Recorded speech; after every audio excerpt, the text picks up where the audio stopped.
Je vais... Recording is on. Ah, ok, très bien. Bon, ben alors, j'ai juste envie de vous dire bienvenue dans cette conférence de Transurfing. Pour poser juste un Oui. petit peu le cadre de cette conférence, je vais vous dire 2 ou 3 choses. La première des choses, c'est que je vous invite à vous sentir comme un verre vide et à vous laisser remplir par tout ce que je vais vous dire, et en même temps de faire des liens avec votre réalité, parce qu'effectivement le modèle Transurfing est un modèle qui nous permet à terme d'avoir la capacité de pouvoir gérer notre propre réalité en utilisant les principes et les concepts de ce modèle. La deuxième chose, c'est que j'aime bien que la conférence soit interactive, donc je vais vous poser peut-être à certains moments des questions et si vous voulez bien y répondre, ben D'accord, voilà, ce sera volontiers. très bien. La troisième chose, c'est que je ne suis pas là pour défendre l'auteur de Transurfing, Monsieur Zeland, qui est donc Mmh. un physicien quantique russe. Et donc, je ne serai pas là pour discuter avec vous de la véracité de ce qu'il a écrit. Moi, je vous présente juste le modèle et ensuite, libre à chacun d'en faire ce que bon lui semble. Et je dirais ce que je suis en train de vous dire est une bonne introduction à la diapositive que je vais vous montrer juste après. Bon, le thème de ce soir, de toute façon, c'est comment être libre et comment être soi. Et donc, Transurfing, ce sont des concepts pour transformer votre vie. Euh, euh, Si effectivement vous avez lu les livres, vous avez dû voir en fin de compte ces 5 tomes qui sont à l'heure actuelle édités par l'éditeur Très Daniel. Ce sont Oui, des livres qui représentent ce qu'on appelle un transurfing de base. Ce sont des livres qui ont été écrits donc par Monsieur Zeland, qui est ce monsieur-là, dans les années, on va dire, 2000, 2002, 2003, 2004. Il a mis à peu près 3 ans, 3-4 ans à trouver un éditeur russe pour que ces livres soient donc d'abord proposés en Russie. C'est devenu de toute façon un best-seller. Il en a vendu, j'allais dire, quelques millions d'exemplaires. Et en 2008-2009, par l'intermédiaire de monsieur donc Olivier Maslow, qui est donc le traducteur de ces livres, ils ont pu venir, j'allais dire, en Europe, puisque monsieur Maslow a rencontré une coach transurfing russe qui s'appelait Tania Sakovic. Et c'est par le biais de leur collaboration que le centre transurfing francophone a vu le jour. Donc ce soir, moi, je vous parle en tant que copilote du centre transurfing francophone, que j'ai repris maintenant depuis 2019 avec ma collègue Claire Van Geluf, qui est donc elle-même basée en Belgique. d'accord. Monsieur Zeland nous dit simplement que les livres de Transurfing, c'est une énorme carte du monde dans lesquelles il y a donc des principes et des concepts, ce sont des règles du jeu. C'est maintenant à nous de décider si nous voulons les suivre ou pas. J'allais dire, le modèle est un modèle expérientiel. C'est par le biais de nos expériences successives en tenant compte des principes et des concepts que nous allons nous rendre compte que nous avons la capacité, je dirais pas tout le temps, mais en tout cas parfois, souvent même, de pouvoir obtenir très exactement ce que nous voulons. Mais pour pouvoir obtenir très exactement ce que nous voulons, encore faut-il connaître les règles du jeu. Et donc Oui, ce soir, je vais vous présenter 7 concepts de transurfing que je vous inviterai sûrement à mettre, j'allais dire, en action peut-être dès ce soir ou dès demain ou j'allais dire dès la semaine prochaine, quand vous l'aurez décidé, et de voir mmh. de vous-même comment le monde réagit par rapport à ce que vous avez décidé. Il faut déjà Alors, savoir ce que l'on veut souvent, mais c'est exactement ça. Et en même temps, ce que je vous dis n'est pas présomptueux. Je veux dire, moi, je teste ce modèle maintenant depuis quelques années, puisque il est rentré dans ma vie en 2011. Et depuis 2011, beaucoup de choses se sont passées. Je suis arrivé à un stade, je dirais, où, sans être, comment dire, un millionnaire ou un milliardaire, parce que le but de Transurfing, c'est surtout pas celui-là, j'arrive à obtenir dans ma vie de tous les jours très exactement ce que je veux. Et parfois même sur des choses qui peuvent paraître de prime abord complexes, ou même voir de prime abord des choses qui seraient, j'allais dire, impossibles à réaliser. Mais en tout oui, cas, la proposition de ce modèle Transurfing est de rendre l'impossible possible. Et donc, je vais m'attacher à vous expliquer ce soir comment cela est possible. Alors, bienvenue aussi aux autres personnes qui se branchent. Voilà, vous ne serez plus toute seule. Il y a d'autres D'accord. personnes qui sont là. Juste pour répéter à ces personnes qui viennent d'arriver, je poserai quelques questions tout à l'heure. J'aime bien que le débat soit interactif, donc n'hésitez pas à ouvrir votre micro et à poser les questions qui vous viennent. Donc, Bonjour.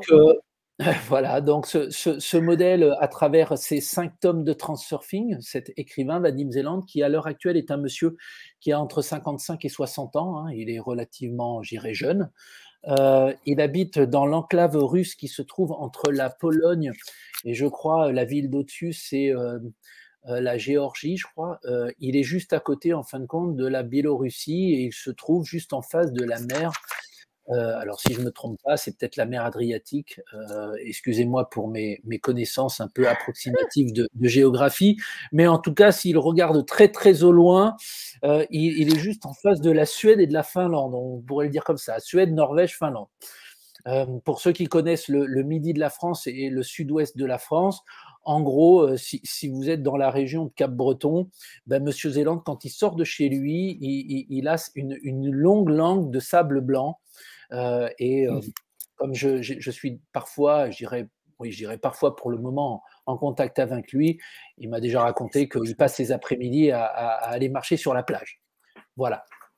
Voilà pour brosser un peu le tableau de ce monsieur qui en est quand même maintenant à plus de 15 à 17 livres. Et le dernier livre qui est sorti s'appelle Prêtresse Tufty. Juste pour poser un petit peu le tableau, je vous l'ai dit tout à l'heure, Transurfing, ce sont les livres de base. Monsieur Zeland dit que Transurfing, c'est l'école primaire et le collège, et que le livre Tufty qu'il vient de sortir, là, il y a maintenant à peu près 2 ans et demi, même 3, c'est le lycée et l'université. Voilà. Donc, il y a une progression, en fin de compte, dans ses écrits. Alors, juste quand même vous faire un petit check-up sur le centre Transurfing francophone. Dans le centre Transurfing francophone et avec l'avalisation de Monsieur Zeland, nous sommes attachés à la diffusion de ce modèle. Ce modèle, en fin de compte, se diffuse par des sessions de pratique et d'intégration qui sont comment dire, qui sont au nombre de 4. Ce sont effectivement des sessions qui se font sur une durée de 2 jours. Généralement, ce sont les week-ends. Et donc, il y a 4 modules que les gens viennent vivre. D'abord, une session d'initiation qui s'appelle Dirige ta vie, là où nous faisons le point de là où nous en sommes et de là où nous souhaitons aller. Et ensuite, il y a 3 sessions d'approfondissement qui sont librement et légèrement, joue un jeu où tout est possible. Le propos de Vadim, hein, je vais l'appeler comme ça, c'est simplement de dire que les livres, c'est la connaissance et que ces modules qui nous viennent directement de l'école russe de Transurfing sont la mise en application de cette connaissance. À travers ces 4 modules, vous allez vivre par le biais de l'expérience l'ensemble des concepts et des principes de ce modèle. Voilà. Et donc, les 4 modules balayent l'ensemble des 5 tomes qui sont donc traduits par Monsieur Olivier Maslow et qui sont donc publiés par l'éditeur Trédaniel. Voilà. Donc, si vous êtes intéressé à la fin de cette présentation pour en savoir un petit peu plus, bah, avec plaisir, effectivement, de vous en dire un petit peu plus. Où se passent ces sessions? Alors, ces J'ai pas sessions, entendu. elles se font à l'heure actuelle en France, dans la région parisienne. Et D'accord. moi, je vous parle en ce moment de l'île de la Réunion. Donc, je Oui, suis dans ça j'avais l'océan compris. Indien. OK, Voilà, et super.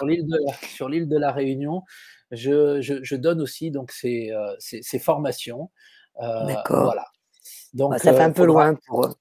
oui, mais certaines personnes sont venues sur l'île de la Réunion, j'allais dire après le confinement, OK, et j'ai eu droit à ce moment-là à 2 personnes qui sont venues de métropole de la région bordelaise et d'accord. heu et qui sont venues à la Réunion pour faire ces modules. C'était très Alors chouette que à ce c'est moment-là. c'est une bonne occasion effectivement de voyager, hein, ça fait une pierre deux coups, mais Tout à fait, tout à fait. oui. Alors, et ben, on va rentrer dans le vif du sujet. Tout d'abord, comment Allez, être libre si nous ne comprenons pas la structure du monde qui nous entoure ainsi que son fonctionnement? Vaste sujet. Je vais oui. essayer de rester simple, hein, je ne suis pas un physicien quantique, loin de là. Je ne suis pas comment dire, un scientifique dans l'âme. Je suis un passionné de psychologie parce que j'ai un cabinet de thérapeute. Et effectivement, le développement personnel est quelque chose qui m'a toujours plu. Donc, je vais essayer de faire simple. Si vous avez de meilleures connaissances que moi, vous m'excusez pour les approximations Non. que je pourrais faire. Me concernant, ça ne sera pas le cas, donc Voilà, voilà. Donc, comment être libre? Si nous ne comprenons pas cette structure du monde qui nous entoure, mon propos va commencer par, je dirais, une petite introduction, et cette petite introduction va être la suivante. Il y a à peu près maintenant de cela plus d'un siècle, les physiciens de l'époque se sont posé la question de savoir si la matière était une onde ou une particule. Et pour cela, ils ont réalisé une expérience qui s'appelait l'expérience des fentes de Young. Cette expérience était très simple. Ils ont mis une source lumineuse devant une plaque métallique dans laquelle ils ont fait une fente, et ils se sont posé la question de savoir qu'est-ce qui allait traverser, j'allais dire, ces fentes. Et ils se sont aperçus que lorsqu'ils avaient envie de voir derrière des raies de lumière blanche, ben, ils voyaient des raies de lumière blanche, mais qu'en même temps, quand ils voulaient voir une diffraction de la lumière, ils voyaient un arc-en-ciel. C'est à ce moment-là qu'ils ont sérieusement commencé à se poser la question de savoir si leur intention n'était pas en train de modifier, j'irais en temps réel, l'expérience qu'ils étaient en train d'observer. Ils n'arrivaient pas à comprendre pourquoi il y avait deux résultats, en fin de compte. Et c'est à partir de ce moment-là que la physique quantique, j'irais, a pris son essor. Et je dirais, pour la petite aparté, maintenant, presque un siècle plus tard, quand vous écoutez certains physiciens, et donc certains physiciens quantiques, je dirais pas les physiciens classiques, ils vous disent très clairement que, il n'y a plus du tout à douter, que, nos intentions, ou en tout cas nous les êtres humains, nous avons ce pouvoir, cette capacité de pouvoir modifier la réalité en temps réel. C'est quelque chose qui a été démontré. S'il y a encore des gens ici qui le pensent d'une manière différente, je vous invite à lire, par exemple, Philippe Guillemant, qui est un physicien quantique français qui a travaillé au CNRS, qui est l'un des pères français de l'intelligence artificielle. Et lui, il explique très bien dans ses livres comment nous arrivons à fixer, ou en tout cas cette réalité qui est mouvante en face de nous, comment nous arrivons à la figer dans un état très particulier. Voilà. Alors, comment est-ce que tout ça, ça rentre en ligne de compte dans le modèle Transurfing? Ben, c'est simple, Monsieur Zéland part d'un postulat, il part d'un postulat que nous sommes dans un monde miroir, et que dans ce monde miroir, il y a effectivement d'un côté la réalité, et je dirais ce serait une réalité beaucoup plus fondamentale que celle que nous observons. Cette réalité, en fin de compte, c'est un champ des possibles, c'est un champ d'options, c'est un champ énergétique d'information où toutes les variantes existent. C'est ce qu'on appelle dans le modèle Transurfing l'espace des variantes, l'espace des possibilités. Ça part simplement du principe que si, par exemple, là, bon, je tiens un bout comment dire, de mes écouteurs, alors je vais le mettre devant la vidéo, voilà. Ben, tant que je n'observe pas cet objet, en fin de compte, se retrouve sous une infinité de formes. C'est-à-dire que c'est l'observateur qui a la capacité de figer la matière. Et donc, nous, les êtres humains, ben, nous avons de l'autre côté de ce miroir, je dirais, dual, ben, l'observation. Et l'observation pour nous, c'est que nous allons observer ce champ d'information, et qu'à un moment donné, face à nous, j'irais presque par magie, même si, j'allais dire, le modèle de M. Zéland n'est pas du tout un modèle magique, c'est vraiment un modèle pratique et très terre à terre, nous allons commencer progressivement à voir notre réalité, à voir notre monde, à voir peut-être nos buts, à voir peut-être nos objectifs. Ça veut dire quoi? Ça veut dire que sous nos yeux, les choses vont commencer à se créer. Et c'est exactement cette expérience qu'ont vécu les physiciens, c'est-à-dire que l'intention de l'observateur crée le résultat. Conséquence, le hasard n'existe pas. Et ça, c'est une donnée fondamentale. Le hasard n'existe pas. Monsieur Zéland, dans le tome 5, dit simplement que le hasard est un mot que nous, les êtres humains, nous avons inventé pour essayer de comprendre ce qui n'est pas compréhensible. Et même, il va un petit peu plus loin, il nous dit simplement qu'une possibilité que nous avons à l'intérieur de nous, et je dirais que nous sommes souvent face à des impossibilités, ben, l'impossibilité, c'est simplement une possibilité que nous ne comprenons pas, que nous n'arrivons pas encore à voir. C'est pour ça que le modèle nous dit très, très clairement que, en utilisant les principes de base, nous pouvons rendre l'impossible possible. parce qu'il suffit que par le biais de notre intention, nous ayons justement l'intention que ça apparaisse. Donc, c'est très intéressant parce que moi, je dis souvent à de nombreuses personnes, ce ne sont pas tes rêves qui vont se réaliser. Tu peux rêver toute ta vie, tu peux même passer ta vie entière à rêver. Ce sont tes intentions.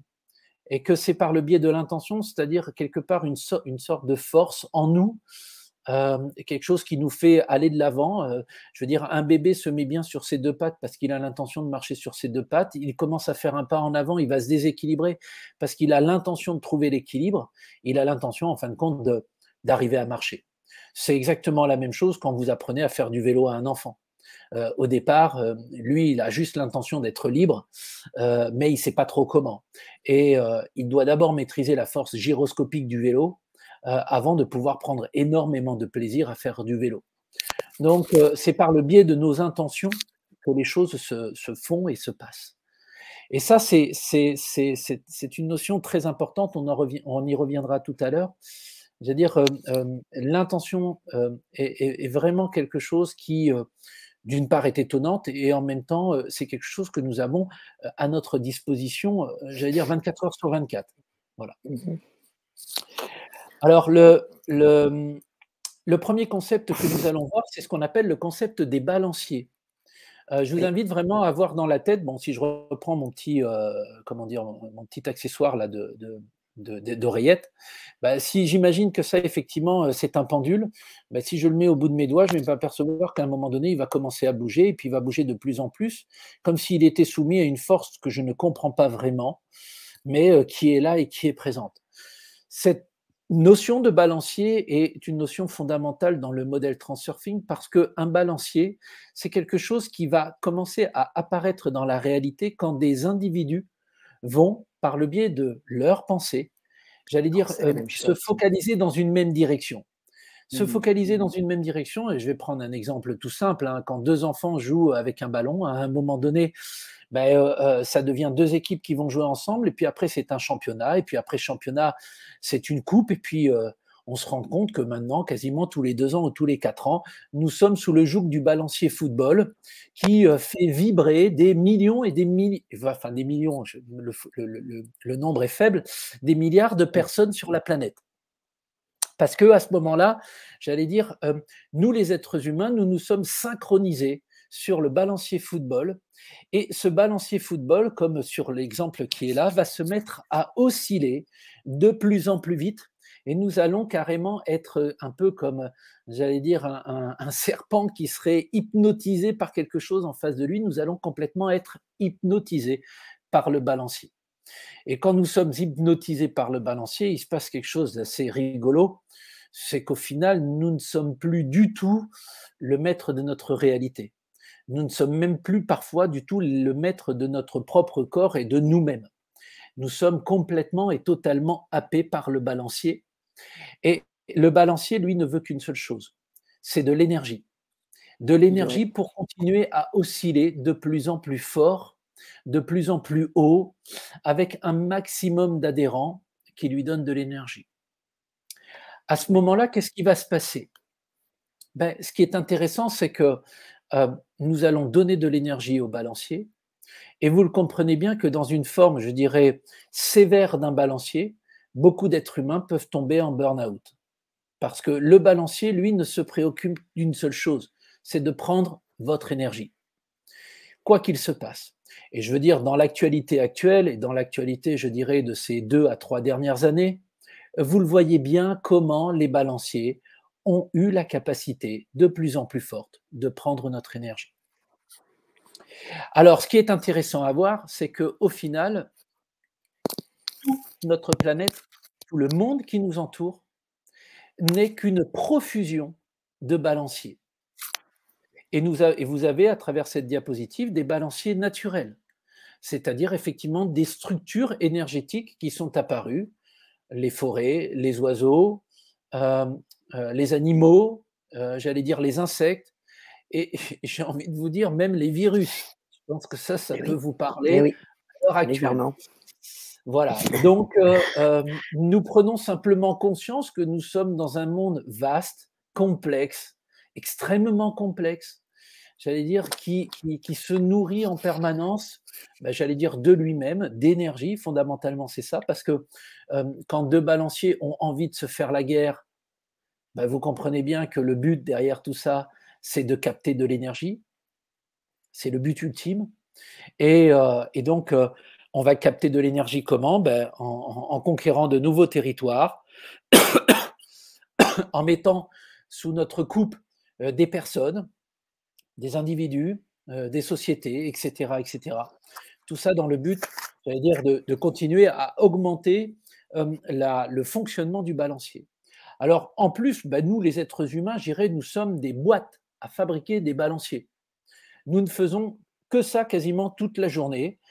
Nous avons créé, j'allais dire, une multitude de balanciers depuis, je dirais maintenant très longtemps. On ne va pas remonter à l'époque préhistorique, mais voilà, on a créé, j'allais dire, des balanciers. On s'est d'abord mis en tribus, et puis les tribus, c'est devenu des villages, et des villages, c'est devenu des villes, et puis ensuite des pays, etc. Et ça a continué à augmenter. Et j'ai envie de vous dire que Transurfing est aussi un balancier puisque je lui donne, moi, de l'énergie. Il se nourrit de mon énergie et en même temps, je reçois de l'énergie de ce balancier parce que, en même temps, c'est aussi un échange. Il ne faut pas oublier qu'un balancier a tout à fait la capacité de vous redonner de la reconnaissance, de vous redonner un salaire, par exemple, de vous redonner une considération, donc, et j'allais dire même de vous apporter ce dont nous avons besoin dans la vie de tous les jours, à savoir boire, manger, un toit sur nos têtes. Voilà, j'allais dire, il y a en permanence cet échange d'énergie. Mais là où ça devient, je dirais, un peu complexe ou un peu compliqué, c'est effectivement quand les balanciers modernes ou les balanciers naturels nous impactent. Et ils nous impactent par la mise en place de lois, de restrictions, de commandements, de règlements, etc. Tout ça simplement pour continuer à rester sous leur dépendance. Alors c'est très simple, hein, un balancier disparaît quand les gens n'y pensent plus, hein. C'est aussi simple que ça. Nous avons vécu, j'allais dire, quelques vagues successives de révolution industrielle. Je pourrais prendre l'exemple d'il y a quelques années, le plaisir que je prenais de prendre des photos avec des pellicules, j'allais dire, Polaroid, avec mon appareil, j'allais dire, à pellicule. Et puis, la révolution technique est arrivée par là. On est passé sur des appareils numériques. Et à ce moment-là, j'allais dire, tout le pan de balancier de pellicule a quasiment disparu parce que tout le monde pensait appareil numérique. Vous comprenez bien, et je veux dire, je ne vais pas polémiquer là-dessus, mais si demain, Covid, nous n'y pensons plus, il va disparaître. Et on peut même se rendre compte qu'il a été éclipsé par une autre actualité qui fait que beaucoup, de moins en moins de personnes ont pensé à Covid, et de plus en plus de personnes ont pensé à autre chose, la guerre qui est là et qui se présente. Donc, je dirais, c'est assez marrant parce que ça fait vraiment de nous des marionnettes. Et je vous invite à vous questionner sur la capacité que vous avez à être une marionnette ou pas. Ouais. Oui, en effet. Alors, ce qui est intéressant, c'est que les balanciers utilisent une technique vieille comme le monde pour Mmh. effectivement nous happer. Ils nous happent avec ces deux mots, il faut et tu dois. Quand vous entendez des il faut et tu dois, vous entendez un balancier vous parler. Et je dirais, le premier balancier qui vous a parlé des il faut et tu dois, c'est un balancier dans lequel nous arrivons tous sur cette planète, ça s'appelle le balancier familial. Balancier familial, c'est parce qu'à un moment donné, un homme et une femme ont pensé à faire un enfant. Donc, leur pensée, effectivement, s'est focalisée pour créer une famille, et cette famille a pris de l'essor. Et d'un enfant, vous avez eu, je veux dire, elle a eu 2 enfants, 3 enfants, 4 enfants. Et donc voilà, le balancier familial est bien installé. Mais en même temps, il est intéressant dans le modèle Transurfing de choisir ses balanciers. C'est ça la méthode la plus, je dirais, pertinente. Parce que les balanciers destructeurs vont vous obliger, alors que les balanciers bienveillants vont vous inviter, ce qui n'est pas la même chose. Et vous avez pu voir comment, effectivement, sur ces 2 dernières années, des balanciers, je dirais, soi-disant bienveillants, sont arrivés effectivement à nous obliger. Et donc, c'est intéressant de commencer à le voir de cette manière-là. Alors, je dirais, la petite question peut-être qui me taraude. Ah, j'ai été trop vite. Alors, je vais revenir en arrière. Hop. Voilà. Première question. Et vous, quel balancier observez-vous? Est-ce que vous arrivez à les choisir ou pas? Alors, Isabelle et Marcus, si vous voulez ouvrir votre micro, vous êtes les bienvenus pour répondre à cette question. On va dire 2-3 minutes pour échanger. Bonjour. Oui, bonjour, ça y est, on vous entend. Bonjour. Très bien. Quelle était la question? C'est si nous observons des balanciers? C'est ça? Oui. Est-ce que vous arrivez à les choisir ou pas? Est-ce que vous arrivez à faire le tri parmi ces millions, voire milliards de balanciers qui sont tout autour de vous? Ou est-ce qu'au contraire, j'allais dire comme un poisson dans l'eau, vous êtes bien dans votre aquarium? Bon, il y en a beaucoup de balanciers qu'on ne choisit pas vraiment, ou on ne se rend pas compte vraiment que ce sont des balanciers, je dirais, et on s'attache, justement, on y pense, on en parle, comme ça on renforce. Donc, maintenant, ce que vous avez dit aussi, je trouve aussi le travail est aussi un balancier un peu important. Oui, tout à fait, tout à fait, tout à fait. Qui m'ennuie un peu récemment. Ça veut dire qu'il vous prend de l'énergie alors, c'est intéressant. Ouais, c'est ça. D'accord. Donc, comment arriver à inverser la vapeur? C'est ça qu'il est nécessaire de voir, et à travers les livres de Transurfing, des principes simples peuvent être mis en place de manière, j'allais dire, directe pour que la vapeur s'inverse. Voilà. Et vous, Karine, vous voyez des balanciers? Non, mais constamment, c'est vrai que c'est quelque chose que j'ai déjà entendu parler, donc quand on commence à regarder, si on s'y attarde, oui, constamment, ça peut être n'importe quoi. Moi, ça peut être, je ne sais pas, une inquiétude diverse et variée, le travail, effectivement. Oui, comme ça, j'en ai pas, mais je pense que toute la journée, on y est confronté, donc à ces choses qui nous happent et qui nous prennent la tête et qui prennent, c'est effectivement cette grosseur. Ça, je l'entends bien, oui, et qui se matérialise du coup à l'intérieur de nous, du coup, et qui, ça, ouais, j'ai pas d'exemple comme ça là, mais bon, oui, le travail, par exemple, où oui, j'ai pas d'exemple, pardon, mais bon. Il n'y a pas de souci. Parce que j'oublie de me servir de ce modèle. Oui. Alors que je le connais un petit peu et peut-être pas assez guidé pour pouvoir effectivement arriver à les choisir et à expérimenter. Voilà. Alors, sans forcément être guidé, hein, je veux dire, l'invitation, c'est une invitation de façon, à travers Transurfing, à se réveiller. C'est ce que nous invite Monsieur Zélande en permanence, c'est-à-dire que nous avons à nous poser 2 questions. Qui sommes-nous et qu'est-ce que nous faisons? Ça, c'est les 2 questions, j'irais quasiment métaphysiques, existentielles. Après, ce sont des choix conscients. Bien évidemment, nous allons nous rendormir. Et je dirais, si nous étions conscients de ce que nous faisions de seconde en seconde, je dirais d'une part, nous ne serions peut-être plus sur la même planète, ou en tout cas, j'allais dire, vous ne seriez peut-être pas en train de m'écouter ce soir, parce que votre réalité serait très exactement celle que vous voulez. Cette invitation, en tout cas, c'est à se réveiller, à se dire, tiens, qu'est-ce qu'il y a en face de moi? Qu'est-ce qui est en train de se jouer? Et presque peut-être se taper sur le front en disant, mais oui, bien sûr, c'est un balancier qui est là. Et donc maintenant, face à lui, comment est-ce que je vais, j'allais dire, jouer? Parce que c'est un jeu, on est en train de jouer sur une carte du monde. Donc, comment est-ce que je vais jouer avec le balancier? Et comment je vais l'amener effectivement cette fois-ci à faire très exactement ce qu'il veut, ce que je veux qu'il fasse plutôt que d'être, j'allais dire, sous son joug et de faire ce que lui veut. Voilà. Waouh, alors, tout un programme. Alors, est-ce que vous avez conscience, les uns comme les autres, à l'heure actuelle, quel est le plus gros balancier qu'il y a sur la planète? Je sais pas moi, les guerres. Je sais pas, la guerre, peut-être. Et il y a l'argent aussi. La famille, oui. Alors oui, effectivement, le plus gros balancier à l'heure actuelle, c'est le balancier argent. Je dirais que ne ferions-nous pas, nous les êtres humains, pour de l'argent? Et en tout cas, je veux dire, à l'heure actuelle, comme c'est le plus gros, ça veut dire que tous les balanciers que vous observez sont sous son joug. Je veux dire, la guerre est un balancier qui est sous le joug de l'argent. Parce que vous comprenez bien, on en parle, il faut bien de l'argent pour faire la guerre. Mais en tout cas, ce qui est intéressant, c'est que ce balancier, c'est très exactement où est-ce qu'il a la capacité de faire en plus du pognon. Donc, la guerre n'est pas prête de s'arrêter parce que beaucoup de personnes vont se rendre compte qu'il y a beaucoup d'argent à gagner.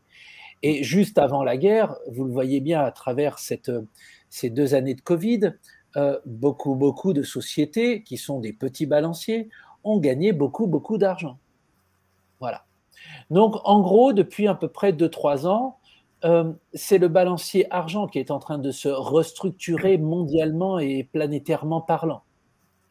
C'est lui qui nous amène effectivement dans les situations dans lesquelles nous sommes. En avoir conscience permet déjà d'en avoir conscience, et en même temps, le modèle Transurfing nous dit très clairement, ce ne sont pas nous les êtres humains qui avons besoin de l'argent, c'est l'argent qui a besoin de nous, les êtres humains. Et le fait de penser de cette manière-là commence à faire changer les choses. Parce que le balancier argent, comme tout balancier, disparaîtra du jour au lendemain si plus aucun être humain ne pense à l'argent. Et ce sera terminé. Mais oui, je veux dire, et nous en avons des exemples dans l'histoire, effectivement, de balanciers, comme je vous l'ai dit tout à l'heure, les balanciers, je dirais, technologiques, qui vont et qui viennent et qui disparaissent. Donc voilà, c'est intéressant d'avoir cette réflexion. Alors tout ça nous amène à quoi? Tout ça nous amène à ce deuxième concept.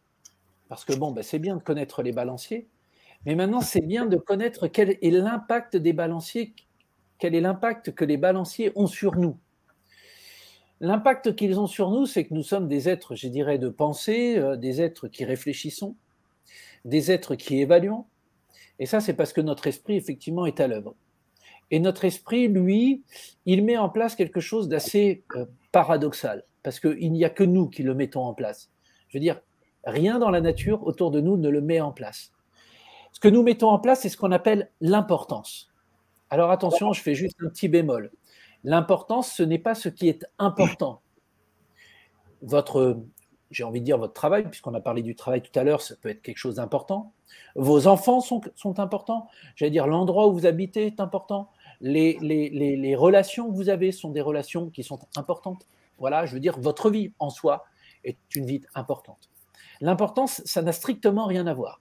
L'importance dans le modèle Transurfing, c'est quand nous portons une évaluation exagérée à un événement et que cette évaluation exagérée vient déformer très sensiblement la réalité. Tout à l'heure, je vous ai expliqué les fentes de Young. Si les physiciens veulent absolument voir un ray de lumière blanche, ils déforment la réalité parce qu'au final, la réalité voudrait bien se conformer à un arc-en-ciel et vice-versa. Ce qui est très intéressant aussi à voir, c'est que cet événement n'a pas été créé par des êtres humains. Cet événement a été créé par des balanciers. Donc, nous sommes sous le joug d'événements créés par des balanciers. Et quand les événements sont créés par les balanciers, à ce moment-là, nous portons une évaluation, j'irais presque indépendamment de nous-mêmes, parce que notre esprit va très vite, nous portons une évaluation, et cette évaluation nous empêche de voir la réalité telle qu'elle est. Nous imaginons encore la réalité. Et si nous sommes dans l'exagération, à ce moment-là, nous ne voyons plus les choses pour ce qu'elles sont. Je vous donne un exemple très simple. Regardez cette photo. Si vous regardez cette photo, qu'est-ce qui se passe pour vous? Peut-être que ce jeune homme va pas très bien dans sa vie. Vous voyez, je suis déjà en train de me faire mon film. Il est en train de regarder le précipice, il a juste envie de se jeter. Vous voyez, c'est une évaluation de la situation.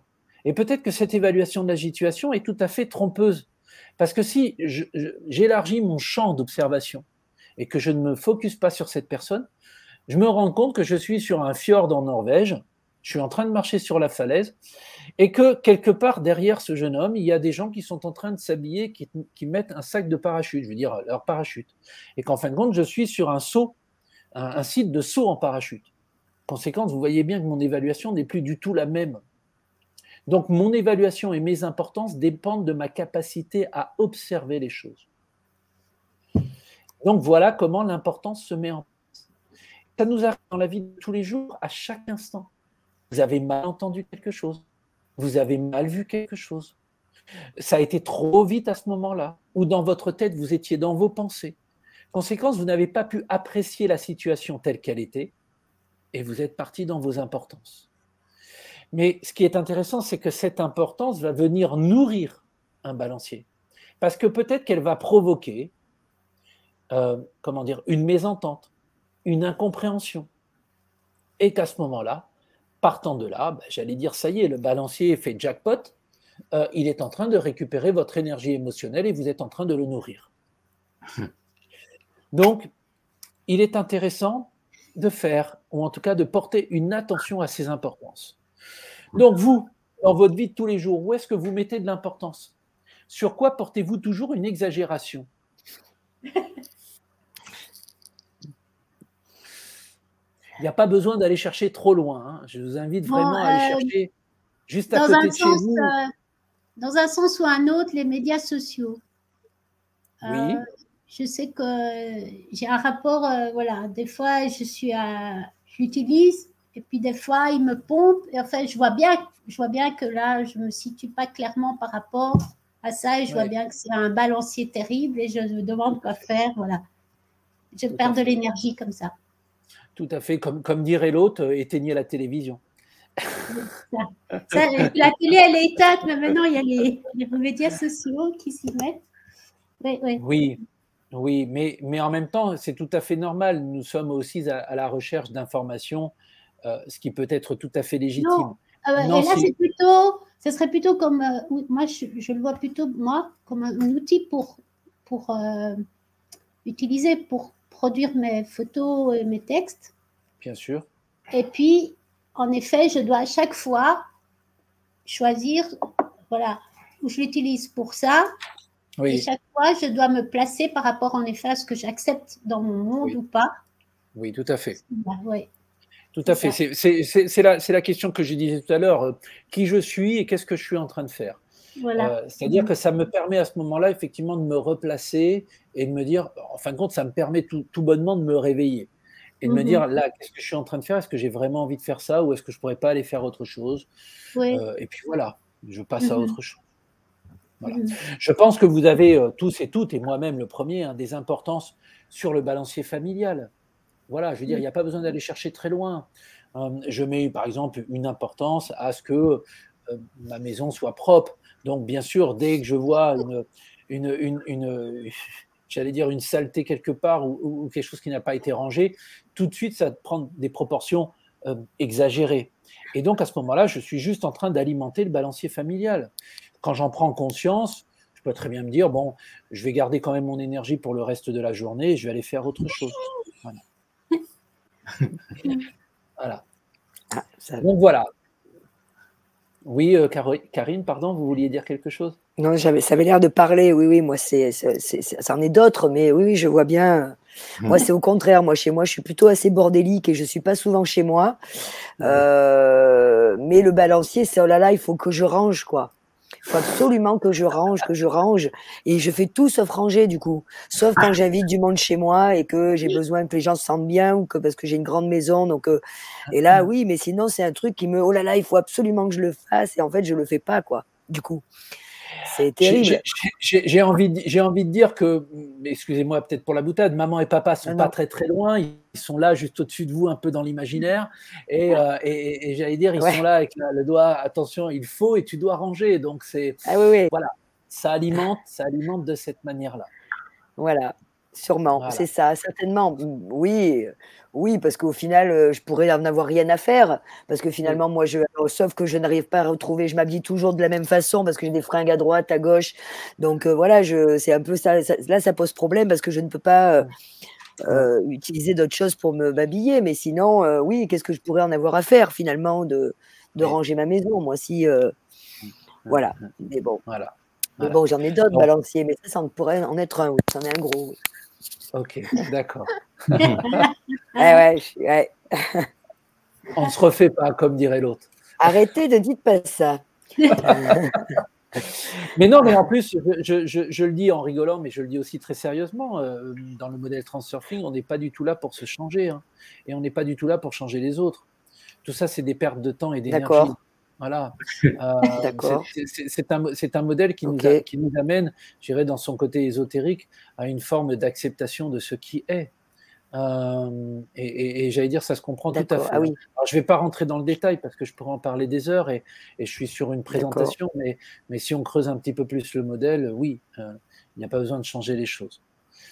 Alors, ça nous amène à quoi tout ça? Ça nous amène à ce troisième concept qui s'appelle ce qu'on appelle le potentiel en excès. Parce que quand on a de l'importance à l'intérieur de nous, donc une importance interne, et qu'on vient toujours déformer cette réalité, un potentiel en excès survient lorsque l'on donne un sens absolument déraisonnable à l'évaluation d'un événement. Je vous donne un exemple très simple. Comment dire, vous êtes effectivement, vous avez une certaine importance à ce que la maison soit rangée, et pour la énième fois, la personne avec qui vous vivez a laissé traîner ses chaussettes par terre. Voilà.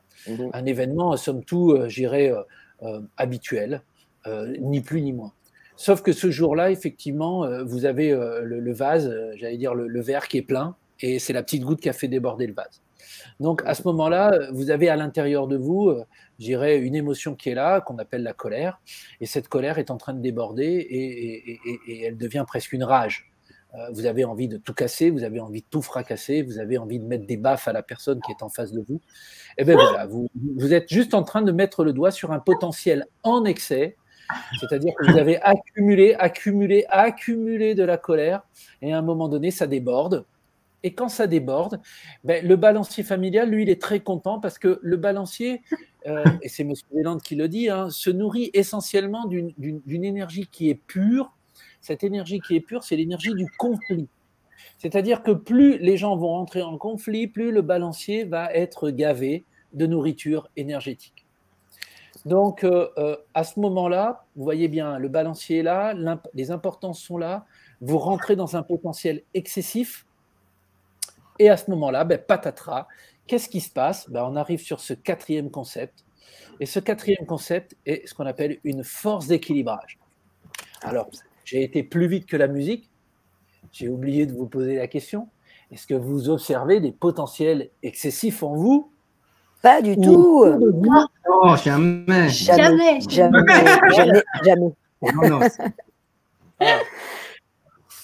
Voilà, bon, je veux dire, le gars qui vous grille la priorité, connard, et qui vous fait des gestes qu'il ne faudrait pas faire.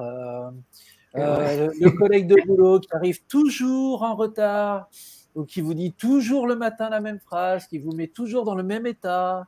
Bon, voilà, vous commencez à comprendre ce qui est en train de se passer. Vous avez le balancier qui vous attaque pour vous soutirer un peu d'énergie de si bon matin. Donc là, en l'occurrence, le balancier, ça serait quoi finalement? Lorsqu'un collègue finalement nous parle mal tous les matins, le balancier, c'est quoi? Lui, déjà, il est une marionnette du balancier. Je veux dire, c'est le balancier du boulot. Je veux dire, c'est la boîte dans laquelle vous êtes. C'est cette boîte-là qui se nourrit de cette énergie. Nos enfants sont très très forts pour nourrir le balancier familial. Ils vont arriver, ils ont beau être des anges et de temps en temps ils sont des anges, mais quand ils sont des démons, ils s'alimentent eux-mêmes parce qu'ils ont aussi besoin de votre énergie pour grandir. Donc voilà, et quand la coupe est pleine, la coupe est pleine. Donc vous débordez et vous explosez et voilà, c'est comme ça. Je veux dire, Monsieur Poutine avait prévenu les Européens il y a quelque temps que si ça continuait, il allait effectivement déborder le vase. Bon voilà, il a débordé le vase, c'est tout, ni plus ni moins. Donc je veux dire, tout ça s'explique simplement et facilement. Voilà, donc tout ça nous amène à quoi? Nous amène à ce quatrième concept qui est une force d'équilibrage. C'est-à-dire que c'est assez bizarre, la nature, je vous l'apprends quand même si vous ne le savez pas, elle est quand même bien faite. Je dirais que dans le fondement même de la nature, elle est même parfaite. Et ça, c'est le côté ésotérique ou spirituel de Transurfing. Et donc, la nature, qu'est-ce qu'elle fait? C'est que quand elle voit les montagnes russes, sans faire de jeu de mots, elle ramène l'équilibre. Voilà, elle ramène l'équilibre. Et plus ça a déséquilibré, et plus l'équilibre la remise en équilibre va être assez drastique. C'est-à-dire que la nature a vraiment horreur, j'allais dire, des déséquilibres fondamentaux. Et donc, quand le potentiel est vraiment excessif, je veux dire, elle le ramène à sa force d'équilibrage d'une manière claire, nette, précise, rapide. Donc, juste pour parler un peu de ces forces d'équilibrage et de ces potentiels en excès, je vous en ai mis quelques-uns en dessous de cette diapositive. Toutes nos idéalisations, tous nos jugements, toutes nos comparaisons sont des potentiels en excès, ou en tout cas sont des phénomènes qui vont amener des potentiels en excès. Et nous le voyons à travers notre observation de la planète, toutes les tempêtes, tous les tremblements de terre, tous les cyclones sont donc des forces d'équilibrage qui ramènent, j'allais dire, la planète dans un équilibre dynamique permanent. Quand un balancier qui a émis des règles s'aperçoit que certains êtres humains ne respectent pas les règles, vous le voyez bien, quand je grille un feu rouge ou quand je roule trop vite, j'ai généralement des petits hommes bleus qui vont m'arrêter à un moment ou à un autre. Donc une force d'équilibrage. Quand je parle mal à mon conjoint ou à ma conjointe, j'ai droit à un revers comme le meilleur tennisman ou la meilleure tenniswoman du monde. Et donc ça me recadre et ça me remet dans le droit chemin. Donc, en permanence, nous sommes dans cet équilibre dynamique. Et donc, les forces d'équilibrage sont des forces qui vont arriver sous n'importe quelle forme. C'est ça qui est intéressant, c'est qu'il n'y a vraiment pas la possibilité, j'allais dire, de savoir quand est-ce que ça va arriver, mais quand ça arrive, généralement, on le sent et on le sait. Voilà. Parce qu'à ce moment-là, on a mis trop d'importance sur certaines choses. On a eu trop de potentiel excessif, que ce soit d'une manière interne comme d'une manière externe, et voilà, la force d'équilibrage arrive. Alors, M. Zeland dit simplement qu'à l'heure actuelle, 90% de la population mondiale ne vit pas sa vie. 90% de la population mondiale ne passe son temps qu'à lutter contre des forces d'équilibrage. Parce qu'effectivement, ils ne sont pas libres. Ils ne sont pas libres ne comprenant pas comment le système fonctionne.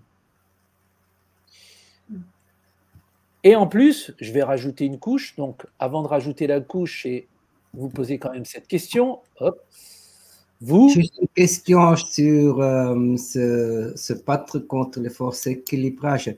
Ça veut dire, par exemple, si on se bat contre un virus ou contre une guerre, c'est ça? Tout à fait. Tout à fait. Tout à fait. Donc, je dirais dans la finalité de ce virus, et je veux polémiquer avec personne, chacun, j'allais dire, ce virus a été suffisamment clivant et polémiquant, mais très simplement, j'allais dire, ce virus est quand même venu attaquer des personnes de plus de 80 ans, il est venu attaquer des personnes avec des comorbidités. Je dirais que maintenant, c'est plus forcément quelque chose qui est, et je ne pense pas être un complotiste en disant ça, je veux dire, ça a été démontré, ça a été prouvé. Bon, ben voilà, ce virus est peut-être venu nous montrer que la malbouffe, il serait grand temps de l'arrêter. Parce que nous ne sommes pas, nous, les êtres humains, faits pour mal manger quelque part et devenir des obèses. Indépendamment, bien sûr, que je n'ai rien contre les personnes qui se retrouvent dans cette situation. Hein. Chacun a à prendre conscience de là où il est. Et si on parle des personnes obèses, on peut aussi parler des personnes qui sont de l'autre côté, c'est-à-dire complètement minces ou complètement maigres. Je veux dire, l'équilibre dynamique de la nature, c'est que nous sommes faits pour avoir un certain corps, un certain poids, et qu'il ne sert strictement à rien d'aller dans les extrêmes. C'est tout, et je pense que c'est quelque chose de l'ordre de la nature. Est-ce que dans la nature, on a vu un animal en surpoids? Non. On a pu voir des animaux maigres, parce qu'effectivement, à ce moment-là, il n'y a plus rien à manger. Mais quand la nature est bien faite, tout le monde a de quoi manger à sa convenance et à sa suffisance, et les choses vont bien. Donc oui, le virus est une force d'équilibrage. C'est un balancier en même temps. Les guerres sont effectivement l'apothéose d'un potentiel en excès, et la force d'équilibrage, j'allais dire, va arriver à un moment donné ou à un autre par peut-être l'arrêt brutal de cette guerre, où il y aura un gagnant et un perdant. C'est-à-dire, quand on est sur le ring et qu'on fait un combat de boxe, il y en a toujours un à la fin qui est mis KO. Donc, le combat s'arrête. Voilà. Donc, c'est intéressant de voir comment les forces d'équilibrage sont à l'œuvre sur notre planète, parce qu'effectivement, nous, les êtres humains, par le biais de nos importances, nous avons vraiment déséquilibré le système. Et c'est ça qui est intéressant à voir. Alors maintenant, je n'ai pas, moi, de solution à vous proposer. Je pense que la solution, elle est multifactorielle, mais en même temps, elle va passer par nous, les êtres humains, c'est-à-dire notre propre développement à nous.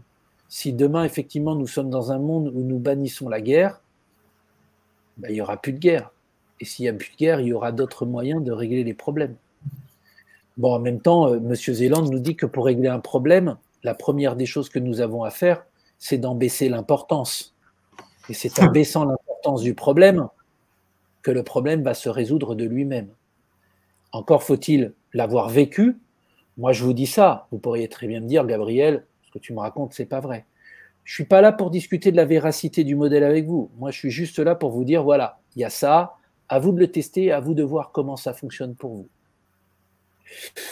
Ai-je répondu à ta question, Marcus? Oui, oui, merci. Donc, tout ça nous amène à quoi? Ben, nous amène à, je dirais, l'apothéose. L'apothéose, c'est quoi? Ce sont les rôles. Et le quatrième concept, c'est que ces balanciers, en jouant sur nos importances, sur nos potentiels en excès et sur les forces d'équilibrage de toute façon qui vont advenir, nous mettent dans des rôles. Et il y a 3 rôles dans Transurfing. Le premier rôle, c'est le demandeur. Le deuxième rôle, c'est l'offensé. Le troisième rôle, c'est le guerrier. Et donc, si vous êtes un demandeur offensé ou guerrier, vous êtes sous le joug d'un balancier. La proposition de Transurfing, c'est de devenir fondamentalement un observateur. Alors, les demandeurs, si je pouvais expliquer en quelques mots, un demandeur, c'est quoi? C'est quelqu'un qui est dans un bateau, il n'y a plus de gouvernail, il n'y a plus de rame, il n'y a plus de voile. Il est juste là, au gré des marées, des vents, des courants. Il ne gère pas du tout sa vie. Et peut-être qu'autour de vous, vous avez quelques demandeurs qui sont là et qui existent. Un offensé, qu'est-ce que c'est? Très exactement, un offensé, c'est un râleur, c'est une victime. C'est celui qui râle tout le temps. Je veux dire, c'est la fin du monde. Le virus va tous nous tuer. Il n'y a plus de poissons dans la mer. Ça y est, ça fout le camp, le climat est déréglé. Tout va mal, tout va mal, tout va mal, tout va mal. Et il y a une tralée, je dirais, d'offensés autour de vous. Le guerrier. Le guerrier, c'est celui qui n'a pas compris que pour obtenir certaines choses, il n'y a pas besoin de faire beaucoup d'efforts. Et d'ailleurs, le modèle Transurfing est un modèle qui vous dit il y a 0 effort à faire pour obtenir ce que vous voulez. Ça s'explique. Hein. Quand je le dis pas par hasard. En tout cas, un guerrier, on lui a appris qu'il faut se battre dans la vie. Si tu veux arriver quelque part, mon fils ou ma fille, il faut que tu sois le premier. Il faut que tu écrases tout le monde. Et à ce moment-là, vous comprenez bien que le réveil est assez brutal pour les guerriers. Parce que quand ils se rendent compte que ça ne fonctionne pas complètement, surtout quand ils vont vieillir, parce qu'on ne peut pas être un guerrier toute sa vie. Hein. Je veux dire, à un moment donné, notre corps va nous rattraper et on va bien se rendre compte qu'il y a d'autres moyens utilisés pour obtenir ce que nous voulons. Bon, l'essentiel quand même de tout ça, c'est un observateur. Parce qu'un observateur observe tout ça et qu'il sait pertinemment qu'il a la capacité de modifier la réalité qu'il voit. La physique quantique nous l'a largement démontré. Et donc, les balanciers utilisent ces 3 rôles pour continuer à prendre de l'énergie chez les personnes, j'allais dire, qui ne sont pas encore réveillées. Voilà. Alors, question qui arrive. Hop. Voilà. Quel est le rôle le plus présent dans votre vie? Et quel balancier vous y met dans ce rôle?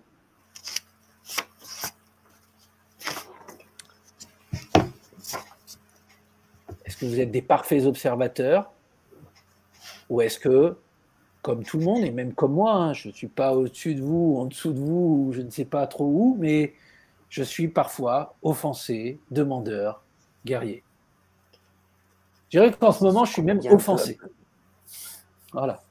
D'accord. Rien ne va, quoi. Non, mais oui, Bon, moi, ça serait plutôt guerrier. Peut-être plutôt de guerrier, oui. Et peut-être demandeuse. Voilà, plutôt, on va dire. D'accord. D'accord. Ok. L'observateur ou l'observatrice se trouve où? Vous me parlez à moi? Oui. Non. Vous me parlez à moi? Oui, Karine, oui, l'observateur ou l'observatrice.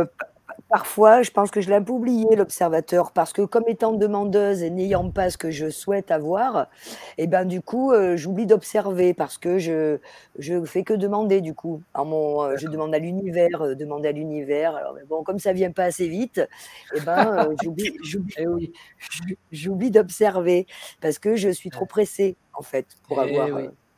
Voilà. Bien sûr.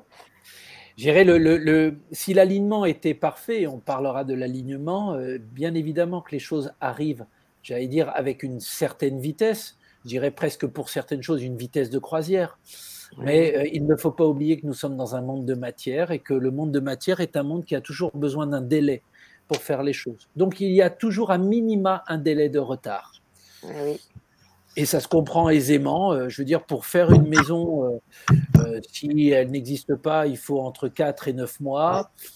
Pour acheter une maison, si elle existe, il y a quand même quelques démarches à faire auprès d'un notaire et auprès d'un banquier. Donc, c'est pas en un claquement de doigts. Voilà, il y a toujours ce délai qui est là. Et si vous prenez en compte ce délai, ce qui est intéressant, c'est que les choses vont arriver de plus en plus vite. Parce que à ce moment-là, vous aurez baissé vos propres importances internes à obtenir ce que vous voulez. Puisque vous êtes dans un rôle de demandeur guerrier, vous allez juste passer un peu de temps à lutter contre des forces d'équilibrage. Parce que la nature, elle va vous dire, non, mais c'est bien d'être demandeur guerrier, mais redeviens observatrice. Donc, elle va vous envoyer quelques forces d'équilibrage qui vont vous dire, redeviens observatrice. Voilà.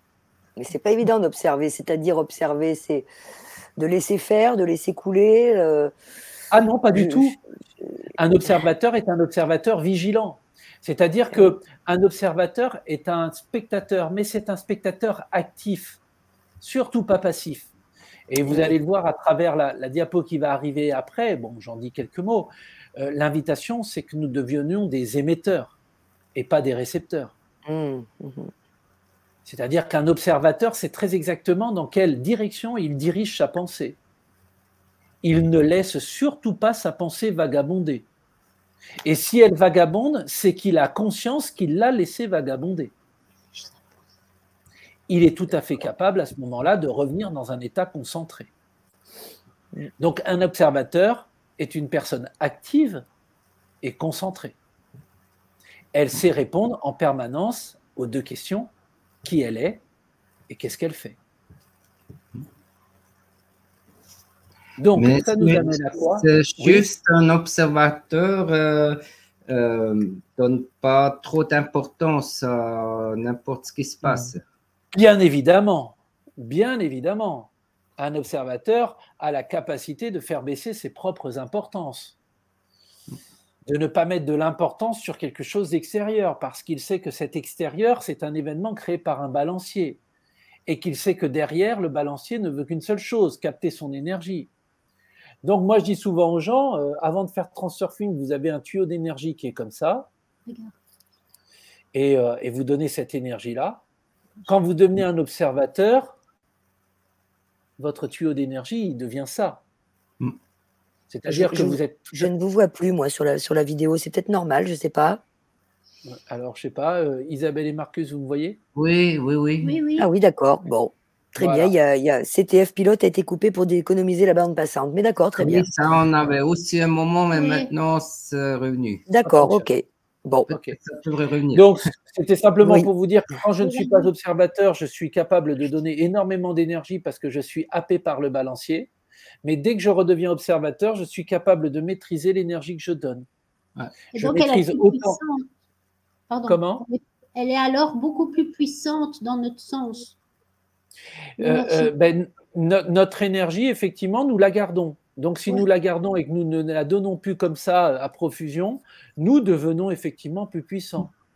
Ça, enfin, si je peux me permettre, je remarque vraiment quand, justement, avec les événements mondiaux ces dernières années, je remarque très bien si au début je me laisse happer et puis tout à coup je me dis mais attends, arrête, ce sont des balanciers, tu n'as rien à voir avec ça, enfin tu t'occupes pas. Oui. Et je remarque tout de suite un changement dans mon énergie et dans ma façon de faire les choses. Tout je à dis pas fait. alors que je ne perds pas l'énergie ailleurs, mais là ça c'est vraiment clair, ça me saute aux yeux des fois. Oui. C'est ouais. Oui. Oui. Alors, d'un point de vue, j'irais physique et très terre à terre et peut-être confrontant, hein, j'allais dire pour les balanciers, nous les êtres humains, on est juste des piles à énergie. Et donc, plus le balancier a un nombre impressionnant de piles à énergie, plus il a d'énergie. Mais en même temps, nous sommes des piles à énergie qui ont besoin de se recharger. Donc, si nous sommes complètement à plat, ben, nous allons que dans une direction, c'est-à-dire que nous allons finir 6 pieds sous terre. C'est la vie et la mort. Donc, l'invitation est vraiment d'être rempli d'énergie, et je ne vais pas aborder le